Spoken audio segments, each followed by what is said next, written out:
he came up with this conclusion in the middle of the second trial of Ray Buckey. We called the district attorney's office. He sent an investigator named Perez out who argued with Dr. Stickle that there were no tunnels in the school. The authorities ignored the fact that we did find these tunnels. In other words, the children, in my opinion, were telling the truth. At least they were telling the truth about the tunnels. Now, other activity that the children claimed they were involved in or were exposed to were adults in robes chanting with candles. They talked about the burning and the sacrifice and the murder of babies in ceremonies, obviously a satanic ceremony. This is just a touch of what I've been involved in. I might also mention that in the late 1980s, I was actively involved in what's called the Franklin cover-up. This is a case where children were flown from Sioux City, Iowa to Washington, D.C. for sex orgies with congressmen, senators, and it goes all the way, at that time, up to the White House. And this case, again, was covered up. I've written letters to the Attorney General of the United States, to the Attorney General of the state of Nebraska, and documented this. And as a matter of fact, I have a report that contains details concerning this case, and it ties into an organization in Washington, D.C. known as the Finders. This is my report on the Finders. And this not only is documented out of my investigation with former State Senator John DeCamp, it's documented through U.S. Customs. In 1987, the Tallahassee Police Department received a phone call anonymously from an individual who said that there were two well-dressed men and a number of children in the park. The police went down, arrested the man, looked at the children. The children didn't even know how to use toilets or telephones. They traced the case to Washington, D.C. to the Finders. And in researching this, and as a result of the information furnished by the U.S. Customs agent, in fact, I have the U.S. Customs agent report here, it was noted that the Finders, an organization established in the early 1960s, was involved in kidnapping children. And I have the last paragraph of the last page of the Customs report in front of me, and let me just read this portion to you. This Customs agent arrived at the scene of the Finders on April the 2nd, 1987. And he was told by the Metropolitan Police officers who had conducted searches there through search warrants that the circumstances which indicated that the investigation into the activity of the Finders had become an internal CIA matter. The Metropolitan Police report has been classified secret and was not available for review.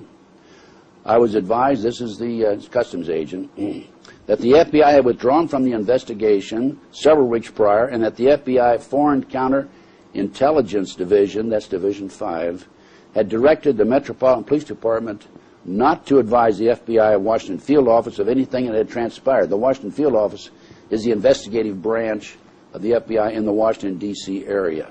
So this was not only withheld from the public, it was also withheld from their own agents within the organization. The kidnappings of children, the missing children in this country, is a very serious matter. I have in front of me a July 1982 Reader's Digest article about missing children. And this article states that 100,000 children disappear every year and are never heard from again in the United States. Now, we're not talking about runaway teenagers. We're talking about 2, 3, 4-year-old children. I have personally made formal complaints to the FBI on this case on 6 occasions and been ignored. By the way, let me also show you a headline in the Washington Times, which is dated June 29, 1989. And this headline points out the homosexual probe ensnarls officials of Bush and Reagan. What better documentation do you need? Again, I have been ignored. And it's inconceivable that a person with my credibility a person who was at one time was one of the top executives in the FBI, would file a complaint with the FBI and be ignored. So we have a cover-up in Pearl Harbor, Jack Kennedy, Bobby Kennedy, Ruby Ridge, Waco, World Trade Center 93, Oklahoma City 95. We have a 911 in 2001. And then I personally go out in the interim and during that same period and develop information about criminal activity that's taking place in this country, and I am ignored. Well, in order to understand this situation, let me tell you a little about Promise Software. Promise Software was a computer that was developed by Bill and Nancy Hamilton out of Washington, D.C. It was able to gather together and contain information, compile information concerning law enforcement, the court procedures, the judge activities, of course, as far as the courts were concerned, and other activity at various levels, all levels, basically. What it was an intelligence-gathering device, and the Department of Justice leased this from the Hamiltons for 2 years.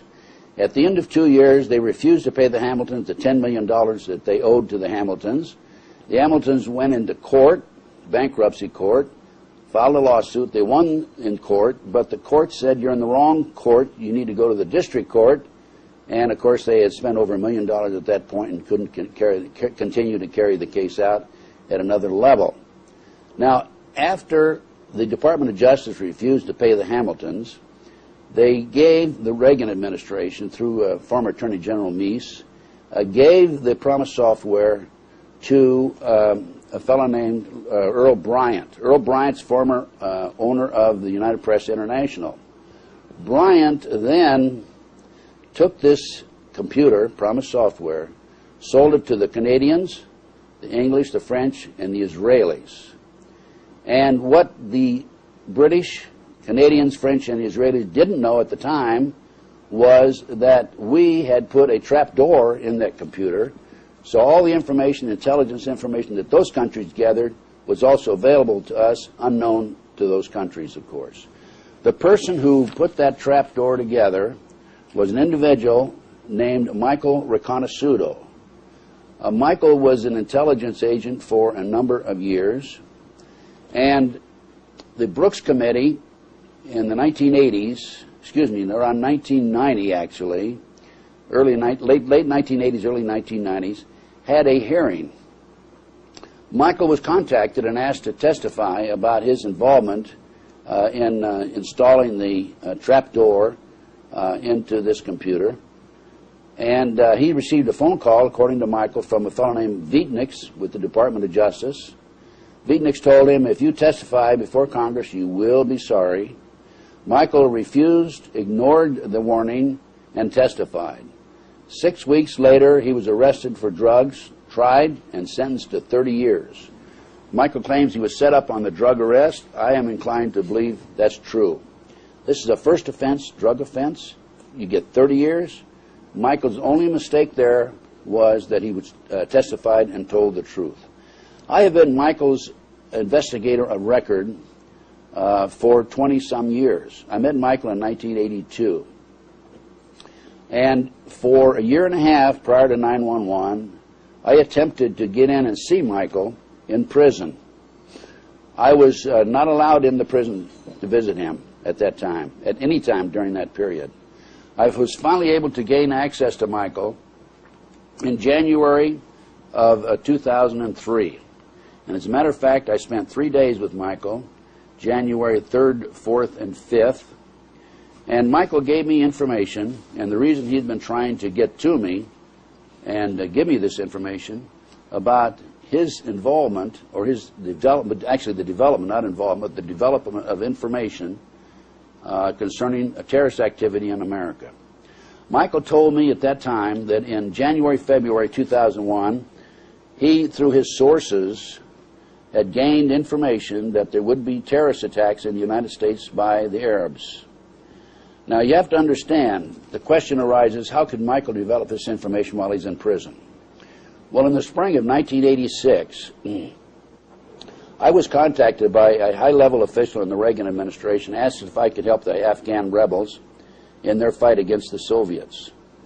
I contacted Michael, knowing Michael's contacts within the community, intelligence community, and his knowledge of weapons.